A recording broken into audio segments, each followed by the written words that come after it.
Welcome to PolyCast, an official podcast of Apolyton Civilization Site.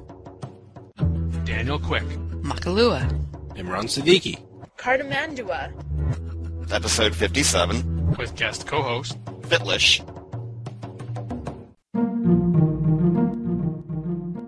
Well, Imran, I don't really have it. But did we play a couple games?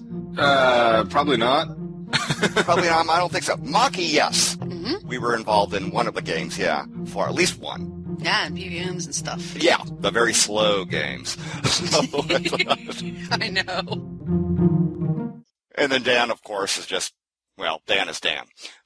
That's a very diplomatic way of putting it, thank you. You'll know me as Wittlich. People call me Witt for short, but it's actually pronounced with a V because it's a German word, a German town that I adopted, if you will. I spent 16 years in Germany while I was in the military and fell in love with that town. And so I just use that as my handle. I'm not going to call you Wit because that's too close to witty, and I don't think you've earned that yet. Yeah. You've not earned it yet. We should take a moment and thank everyone who voted for PolyCast in the Best Produced and Gaming categories. Yes. In the 2008 Podcast Awards for the 2-week period, October 23rd to November 6th. Can you remember the Civ 4 tech tree by heart? And to the thread starter, I have to say, nerd! I do not have it memorized by heart. I'm familiar with it, but to really know I have to double check myself. Whatnot, I don't have it memorized. See, I thought that's what the Civlopedia was for, so I don't have to remember this all the time. Well, exactly, yes. I need to remember other things, you know. You could look it up. Now, of course, the earlier one's fine. Mm-hmm. But when you go into the mid and later game, no, I have to double check it again. Yeah, certain parts you remember, like, oh, yes, I want to get to this technology because it will allow me to found a religion. Right. I need court of laws because I need courthouses. Okay, yes. But like, oh, I remember where divine right is in the tech tree, and it gives me blah, blah, blah, blah, blah. Well, yeah, I don't even know what... You need something before divine right. I mean, I'd have to double check that again. I'm pleased to see that no is winning in the poll on this. Yeah. Yes. It actually shows that people actually have a real life. No slam on the person who started the thread, whoever... Who are they? No, I think we need to slam them. They need to know that this is not good behavior. Well, their username is a little awkward to verbalize. See, it's Gen V, and then space square bracket, FP, and then N square bracket. Carry the one. It sounds like he would have the tech tree memorized then. Because he says, I can. The tagline under his username says, website moron. Well, I'll take it with a grain of salt then. Although, I suppose we could ask a related question. After, can you remember the Civ 4 tech tree by heart? It could be, do you wish you could remember the Civ 4 tech tree by heart? And my answer is still no. It would still be no. No. It's just a click away if I have any question. New hot seat mode. Not that I care that much about hot seat to begin with. But then, Dan, you could play against yourself and always win. Maybe. Me and my multiple personalities. Sir Snuggles. Sure, sir. Oh, that's a masculine name.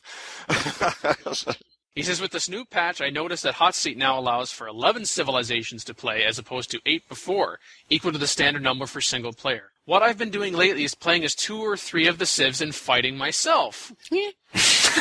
Talk about being bipolar. As we said. What a tie-in. Playing as all 3 French leaders at the same time and seeing which one of the 3 can win.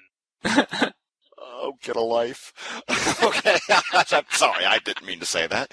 I bet he knows the entire tech tree. There you go. Oh, Troy, you have to say it that way. Now we've got to send royalties to William Shatner. No, like I said, like the hot seat here in my office, I have 4 computers, for God's sake. So you're saying you can play with 11 people on a hot seat. Wouldn't that get a little crowded around that computer if you have 11 people? How can you keep everyone from peeking? Thank you. Don't look. Everyone else turn around. Okay, it's my turn. I kind of like the idea of playing all 3 leaders of one faction, though. That would be novel. I never really tried it, though. Yes, it would be novel. Don't know if it would... And weird. Weird. Thank you, weird. I don't know how long it would keep my attention before I'd be like, okay, enough of this. I need my personality as one personality. I can't split them up into 3 or 4 different personalities. Me is such a jerk, but myself is very creative. Uh-huh. I wonder what I am going to do about it.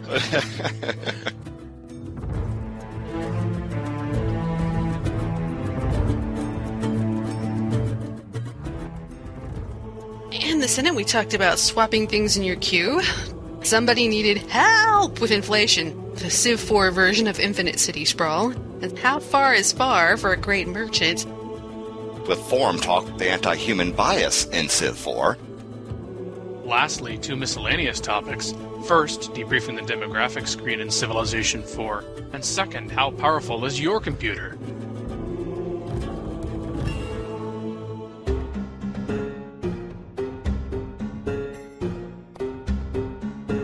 Welcome to the Senate, where we discuss game strategy.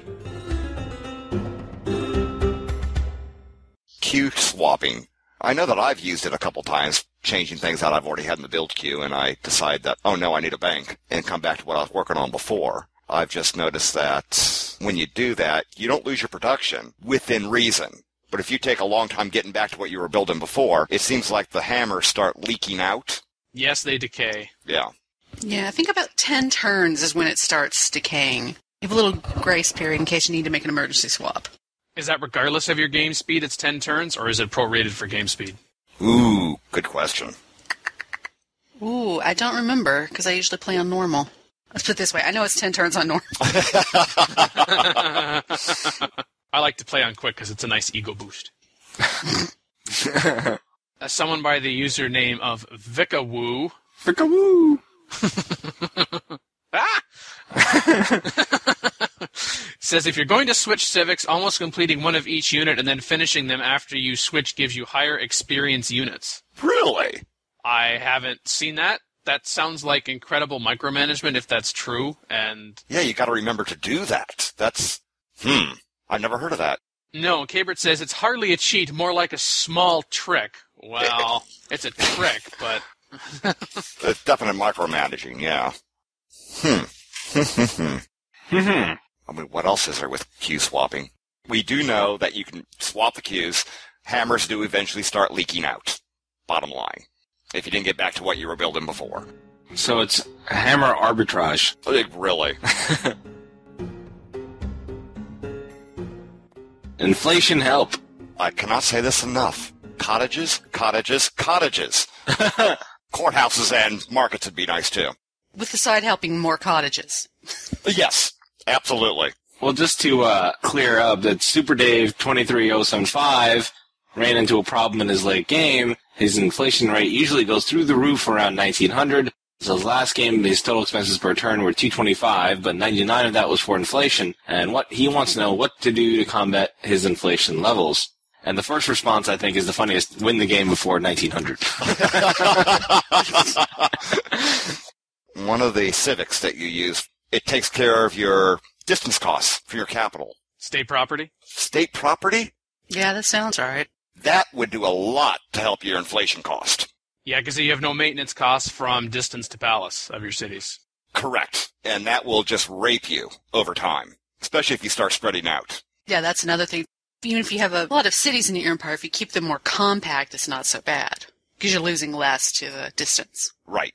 Now, this person, SuperDave23075, notes that he is running, in terms of his civics, universal suffrage, which is a medium upkeep, serfdom, which is low, nationhood, which has none, free market, which is medium upkeep, and so is theocracy.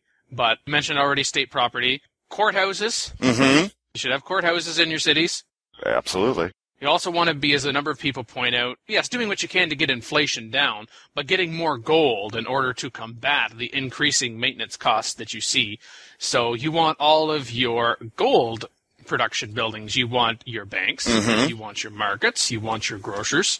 You want to be, for instance, building, custom houses and harbors as well, of course, where you have coastal cities to increase the yield of your trade routes. One person suggests selecting a leader with the organized trait. I guess that would help. I myself don't usually worry too much about that. The main thing, if your infrastructure and all your cities are in place, all the buildings, like you said, the marketplaces, the banks, whatnot, and cottages, organized would probably help, but How much? I haven't really noticed that much of a big difference for myself. Civic upkeep is then reduced 50%. That's helpful, but as you said then, if you're going to say, well, I guess I always have to choose someone with an organized trait, that's going to be limiting your gameplay experience. Very. Don't count on it. If you've got it, then great, but that's more of an incidental bonus sort of a thing, such as if you happen to be running Beyond the Sword, and this person is not, he's running the Warlords expansion. Some people refer to the random event, which I've never seen. Federal Reserve random event, where you have free market civic running, so if this guy was playing Beyond the Sword, he'd have that, and has at least 100 gold and the corporation technology.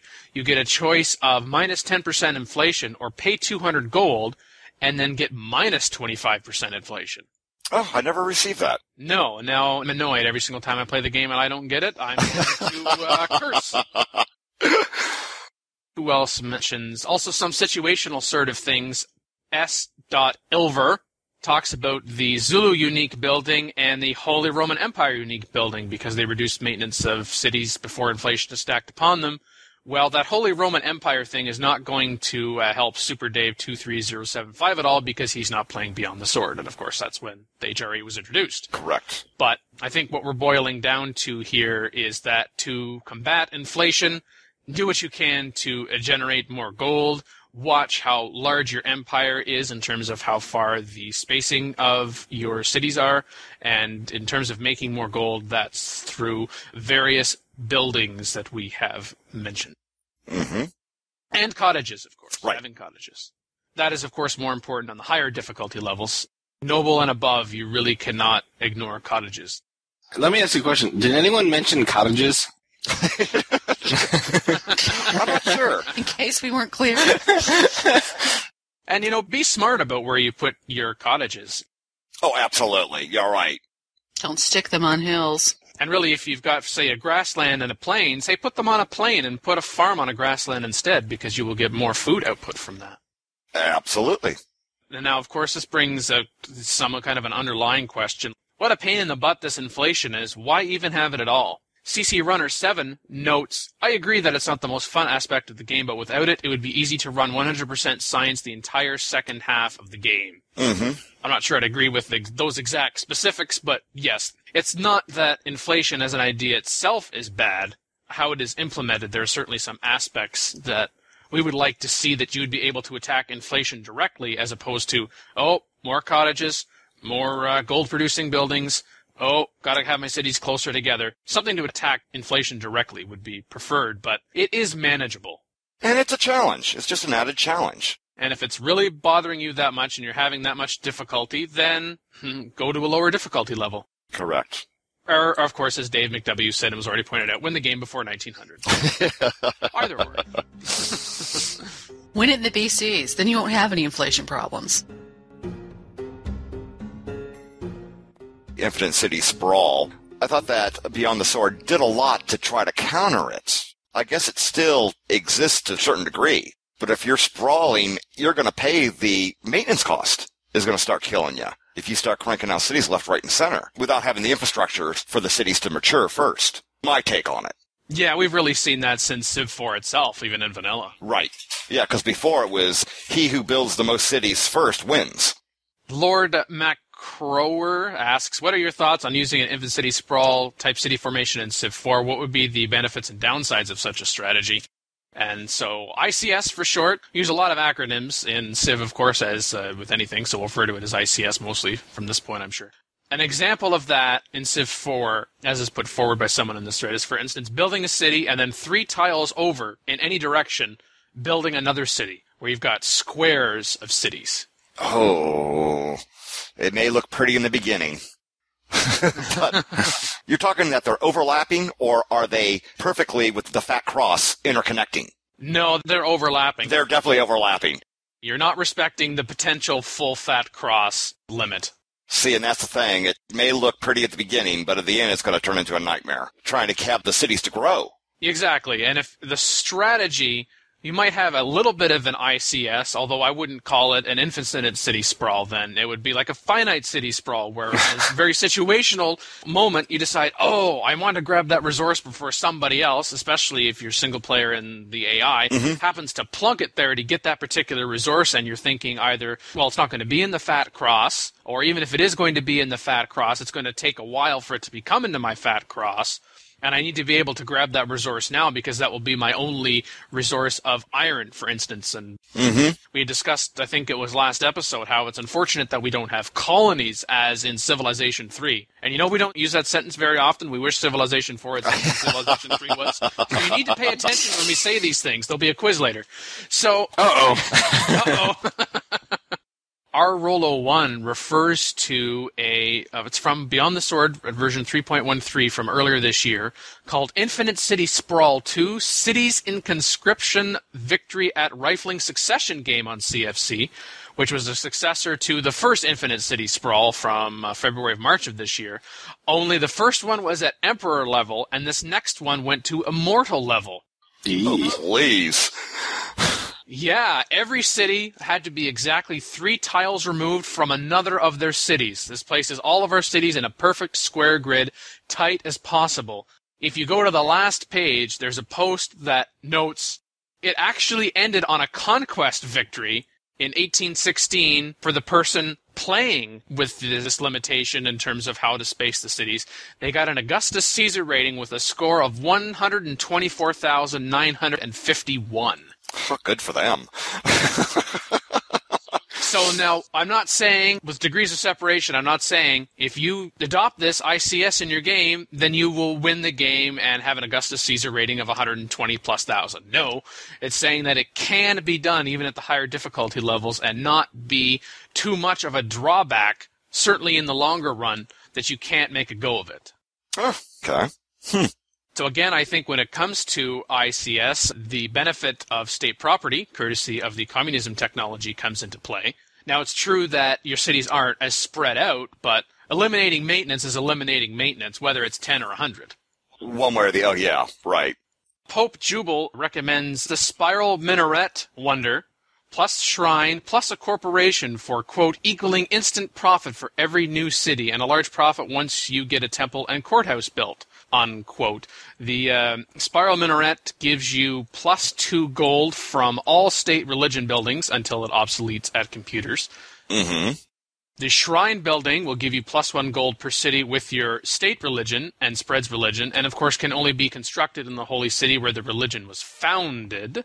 So hopefully, in that case, the holy city is the city that you control, whether you built it or captured it, right?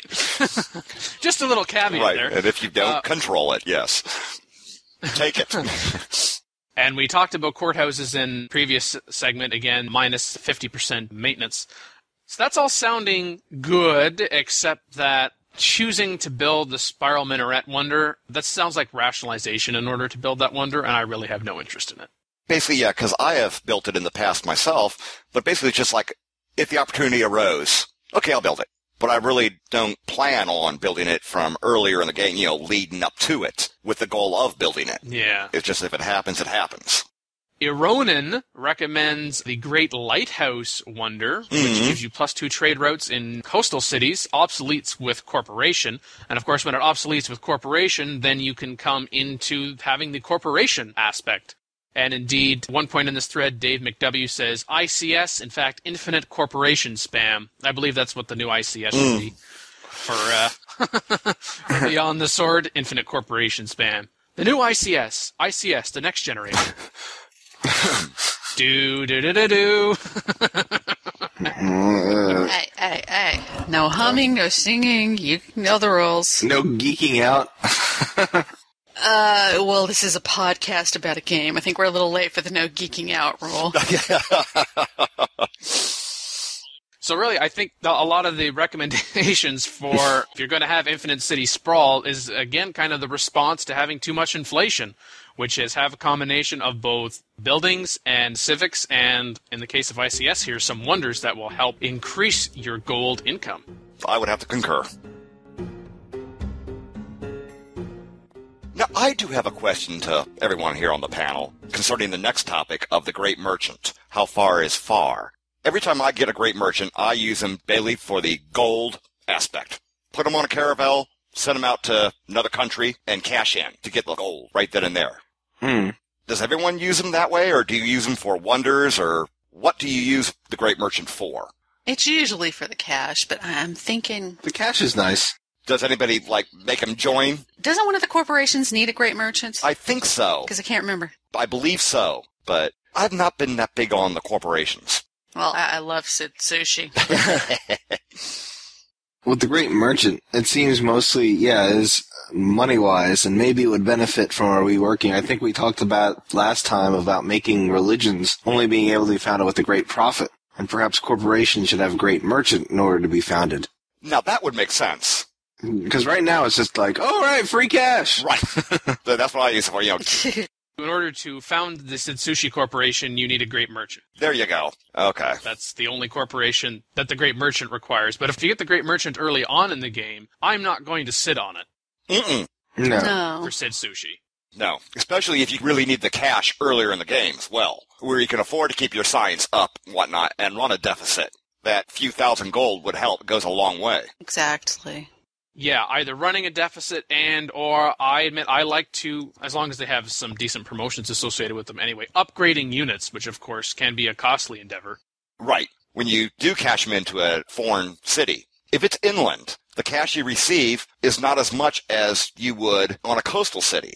And of course, high population of that city. Now, I know that they say, great merchant, how far is too far? The further distance it goes, the more cash you get too. Yeah, but if you're on a Pangea, sometimes you don't have much of a choice. Well, that's true. Yeah, absolutely. It's just find the biggest city that's the furthest from me and see how much I get. The profit of a trade mission, as noted by Dan F5771, is equal to 500 plus 200 times the capital trade profit, where capital trade profit is the income this city would get for a trade route to your capital.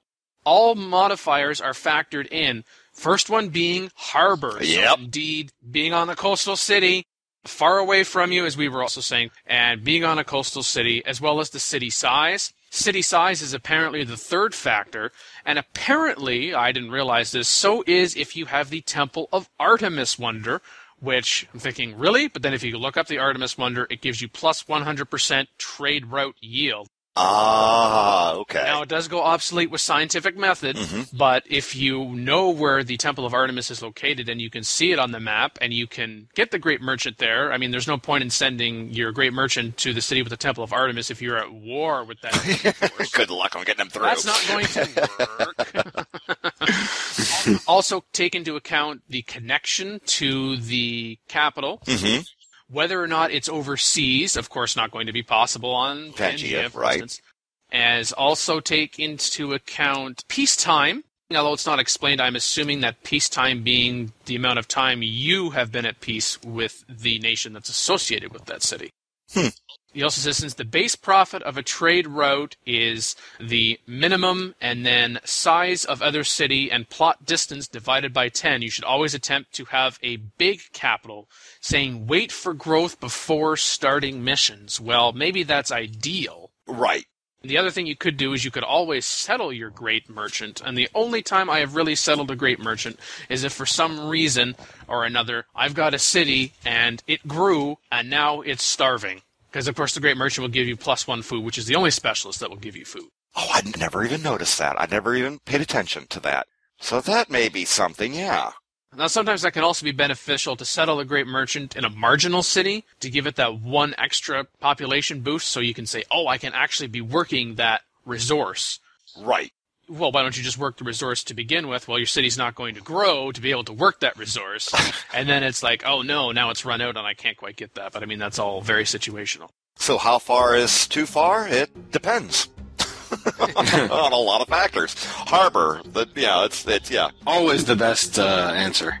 You know, we could really say that for any topic we've pretty well ever done on this show. It depends. It depends, yes. Next. Inflation help? It depends. It depends.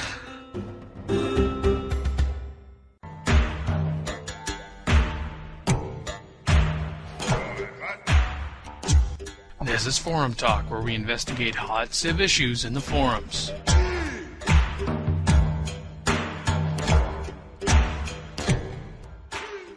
There is a definitely anti-human bias with the AIs. Of course. Is it a feature?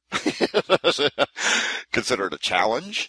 And one thing I do have to agree, which is very disheartening, playing against with the AIs, I can discover 10, 20 spies in my territory being caught. Left, right, and center. They don't take any hit. But God forbid if one of my spies should be discovered in their territory, I will take a hit, and that hit will remain for the rest of the game. That's a little annoying. However, is it a feature? Is it a challenge? Yeah, sure. I mean, it's not a game breaker or anything, but it's a double standard. And as far as, if the AI is ganging up on the human, well, yes, but it makes the game a challenge. Yeah, they're supposed to gang up on us. Absolutely. Otherwise, it would be far too easy. Then it would be far too easy for you to manipulate the AIs. Yeah, you don't just get an alliance just out of not bothering them. You actually have to work for it now. Right. And if you're having a heartburn with anti-human bias, then there's always the easy way of playing at a lower level. I mean, quite frankly. It's hard to play under pre-settler. Yeah, well, that's true, too. I wouldn't go so far as to label it as an anti-human bias, though. Mm-hmm. I wouldn't use that term. That's like a qualitative thing. Having a bias really is a human thing. Right. Now, if you want to say the people who designed the game set it up so that there is an anti-human bias, but the game itself... Right. And for reasons has already been said, it's towards the challenge, and so that you cannot take advantage of the AI, because, amazingly, most people who play Civ are smarter than the AI. Right. Wow, that went right by. I said No, most. You're right. But humans could also learn from their mistakes and change their plans. The AIs, you're still hard-coded. Certain things that they will do and follow. I set up a trap and keep giving them a beating, and they don't learn not to move there. Yeah, so it's... You're right. Civ 4 does not think for itself. Maybe we can keep that for Civ 5. I would like the ignore button, though. Wait, Montezuma's talking... You're on permanent ignore. Oh, absolutely. Ignore. Oh, yeah, and that's the thing with their silly demands, where if you give in to them, okay, you get a +1. Yes. But if you say no, or just enough get out of my face, you take that hit and it's going to be there. I've never seen it go away once it was there. You refuse to give us tribute. Well, you suck. That's why I refuse to give you tribute. Right. I mean, the AI, you try to contact the AI, and they're like, we don't want to talk to you. And that's it. But why don't we have the button for them also, saying, I don't want to deal with you right now? Exactly. Quit popping up. I have other things to concentrate on.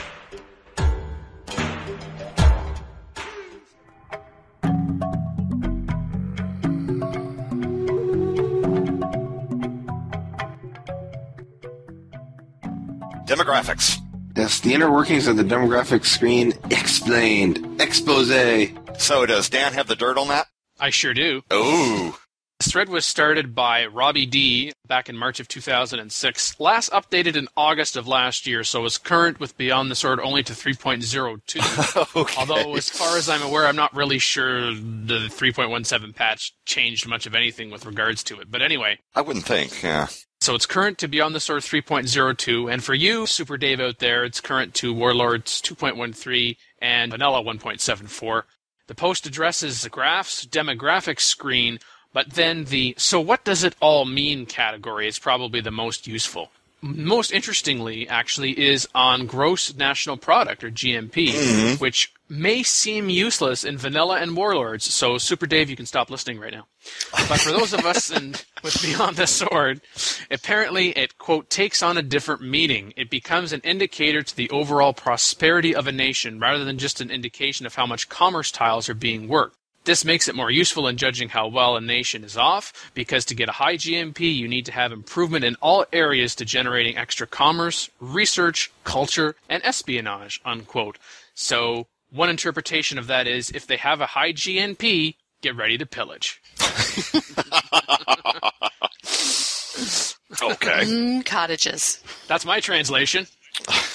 On manufacturing goods and crop yields, regardless of what Civ 4 version we're talking about here, quote, can be very useful on in the early game when there are only a few cities, because it can clearly show whether an opponent is concentrating on building military units or population growth, unquote. He doesn't say that it's not useful in the late game, but I'm going to interpret that that's what he's saying. He just didn't want to say it. approval rate and life expectancy, which, of course, I typically pay attention to approval rate, but life expectancy is just kind of like, meh. Yeah. Well, Robbie D says, quote, show you the potential nations have for future population growth in their cities, as high numbers in both of these categories means that there's plenty of room to add population points to cities without having unhappy people or unhealthy people. Ah, okay. This is especially true in the early part of the game. Numbers around 50% mean they have reached the limit, while numbers below 50% show they have overstretched their resources and could be vulnerable. Now, I could see that from approval rate, and I would never have made the connection to life expectancy. Nor would I. I would think it's like, well, if a civ is going to war all the time, they would have a low life expectancy. But it has nothing to do with them going to war or not. I mean, it could have something to do with war, but not necessarily. Right. I've never made a decision to go to war with someone because, their life expectancy is only 40. Or their approval rate is 60. Mm-hmm. For soldiers, I always like... Always. I'm really not looking at in terms of who everyone else is, but I'm looking at where I am relative to everybody else. I mean, sure, I like looking at my number, but I like to see my rank. Yeah. If you're at the bottom of the rank, get ready for someone to declare war on you. If you're number one, the AIs even leave you alone for the most part. Yeah, I don't need a power graph and beyond the sardine my espionage up to know that if I'm at the bottom of the soldier ranking list, I'm in trouble. You're at the top of the target list. Yes, absolutely. Now, interestingly enough, Robbie D says that this can be a little deceptive when gauging an opponent, and it is not based entirely on the units. It seems to be a combination of actual power and potential power put together, so you have to do a bit of investigating as to why an opponent is rated as powerful as they are. This can be very difficult to read in the early part of the game, as one change can make a big difference, quote-unquote. Well, of course, because you don't have as many units then, and an additional unit, as in terms of a total earlier on in the game, is a greater percentage boost, of course. Well, isn't having barracks even affect it? If you start having barracks in all your cities, wouldn't that up your power? Barracks and stables. I'm not sure how true it is. Yeah, I would assume so. That sounds logical. Because that would go for your potential. Right. Of higher promoted units. Hopefully that does have an impact. As you've probably heard on the show before, Troy, we have lots of gameplay versus realism discussions, but sometimes realism should be in gameplay, and that should be in gameplay. Right. Okay. This is a red letter day. I said something like that. Wow. He says the best way to find out is getting an open border agreement and poking around a bit. From there you can see how their power stacks up to yours and if you can win, unquote. Well, another option is to send in a spy. And not get caught. And then finally, imports and exports. I look at that, and I really don't lose any sleep over it. I kind of get alarmed maybe if one of the values is a negative, but I'm really looking at the ratio. And I really don't care what they say the best is or the worst is. Mm-hmm.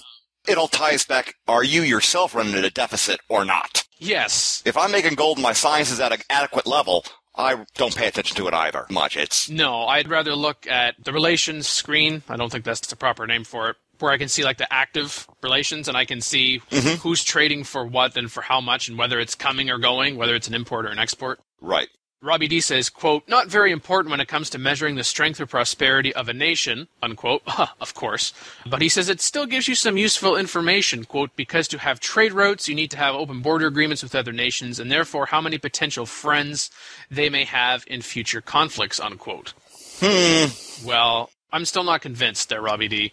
Well, we all know that the AI is ganging up against human anyways. So... nice to know, but not dire information. Now, he does, rightly so in this point about, quote, the ratio gives you an idea of how much a nation has invested in infrastructure like harbors, etc., which give trade bonuses, unquote. Mm-hmm. Right, it gives you an idea of how much. You have no idea whether they've got harbors in all their coastal cities or none, necessarily. Correct.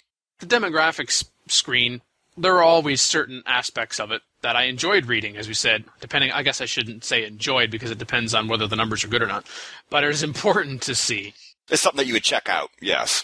Really going back to approval rate, I'd rather look at individual cities and see whether or not I've got unhappy faces in there, rather than looking at an approval rate, but I still look at that. The population indicator, that's kind of an interest thing.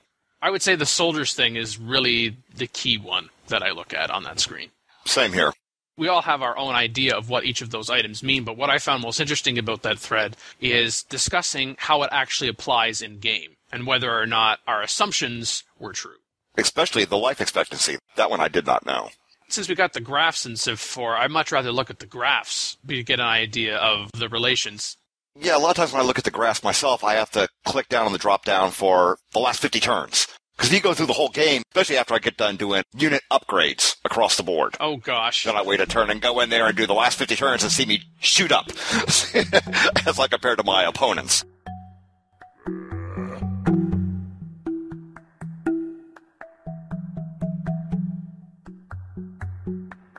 And I'm wondering about this thing, how powerful is your computer? Is this just a talking, bragging discussion, or what? Absolutely.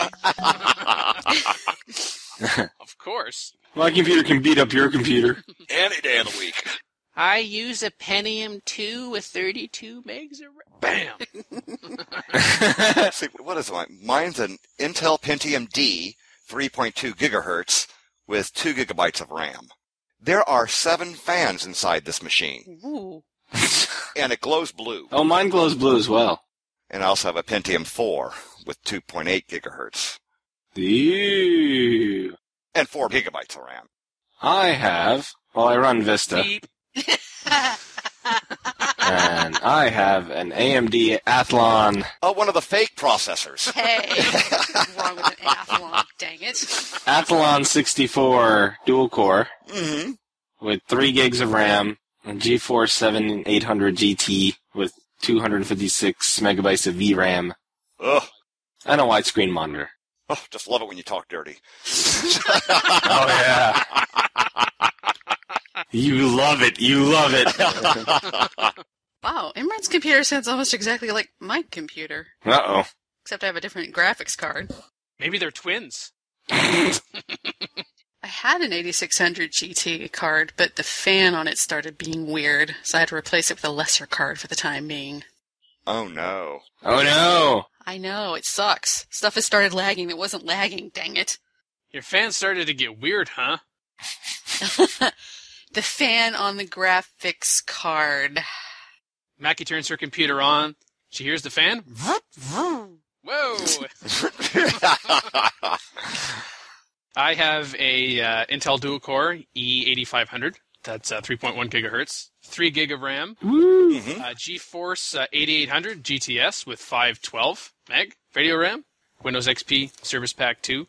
And I also have an older computer, which is a Pentium 4. It's 2.8 gigahertz.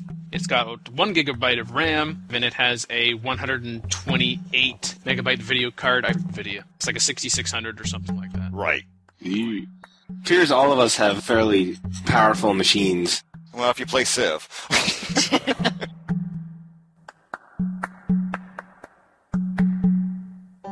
Call in today. In North America, the number is 301-637-7659. That's 301-637-POLY. In Europe, 44-121-288-7659. That's 44-121-288-POLY. You can Skype us at the PolyCast or email us at polycast@apolyton.net. For more information on PolyCast, our sibling show ModCast, log on to the series' official website at polycast.apolyton.net.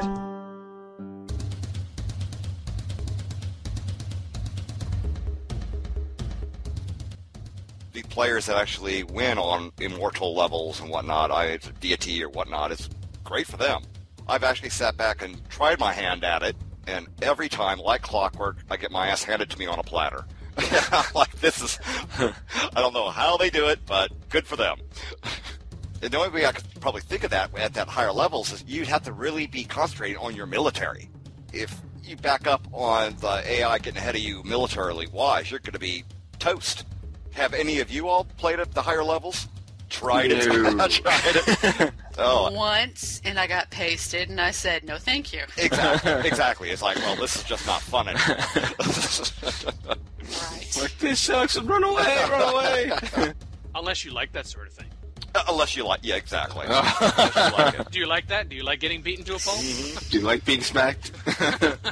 Well, yes, I like Alpha Centauri a lot. Who remembers Civ 1? Oh, I do. Mm-hmm. I used to play CivNet, as a matter of fact. The first for the multiplayer. Oh, you are a bear for punishment. Yes, yes. I still have it as a matter. I'll load it up, and I'm like, okay, I've gotten spoiled now. At first, it's like, oh, reminiscing. And I'm like, okay, the graphics just suck. I'm spoiled now. That's it. But I liked, what was it, Civ 2 with the advisors? I miss the advisor screen. Oh, yeah. That comes up in the forums a lot. That comes up on this show a lot. Yeah. I really miss those advisors. Wasn't there a Civ 2 expansion that actually disabled the High Council? Was that Test of Time? Yeah. I mean, and the thing is, you don't have to talk to the council. No. If you just don't want to hear from them, you just don't answer them. That's right. That's it. Or you disable or whatever type thing. What was really annoying is that they disabled it, yet it was still on the menu. Like, you could still see High Council, and you click on it, it did nothing. Just teasing. Just to tease you, yes. Barbarian farming for experience points. My aspect of it, in the early game, sure, you can get your experience points for the farming, whatnot type thing. But I think it's short-lived. Yep. Instead of using for farming, I end up just wiping them out and having done with it.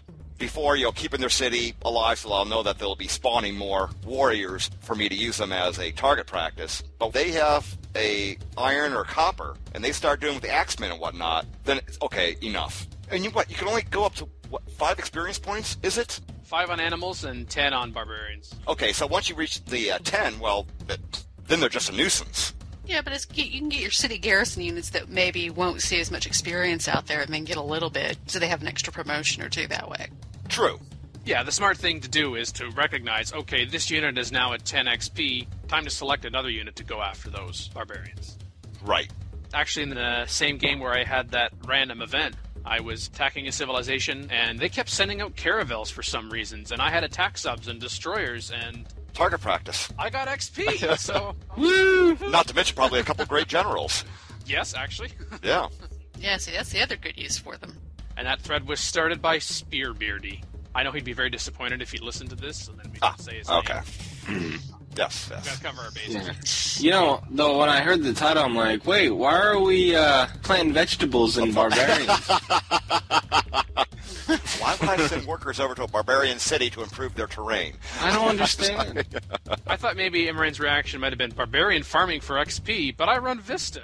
That's good. Oh, yeah, that too. No. I'm sorry, I cannot participate in this topic because I do not have XP. Well, this has been episode 57 of PolyCast, an official podcast of Apolyton Civilization Site. I'm still Makahlua, and I was joined today with DanQ. I need a little more help than a little bit. I'll say Imran Siddiqui. And our guest co-host, Wittlich. Thank you for having me.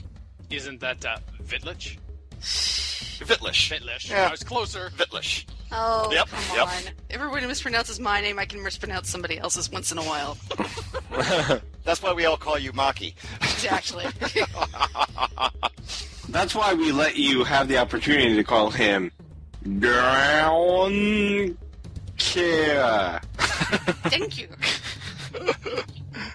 We should actually thank the fellow Apolytoners for putting up with us. Ooh. If they're still listening at this stage of the game.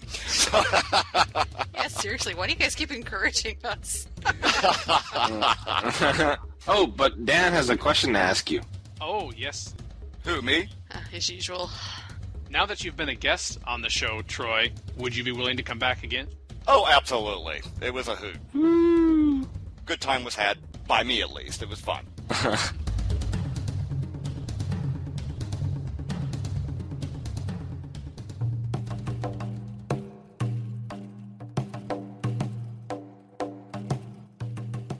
Here. Hello. Hello. Is Dan here? Oh, I hear you very faintly. Oh, I knew Canada was far away, but damn. Hell. Modern technology. The next person on the list to do it is Mackie. Wait a minute. Dang it. Actually, it would be Anna Lee, but she's not here, so...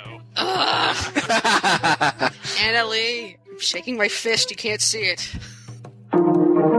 This has been episode. Epicac? This has been Maki getting tongue-tied as usual. Insert tongue-tied by Faber Driver. Hey. Hey, I could have sung it, so count your blessings. Count it. Record date? November 8th, 2008. Sound clips copyright Civilization 4 and the Warlords and Beyond the Sword expansion packs. Copyright 2008 Apolyton Civilization Site at apolyton.net.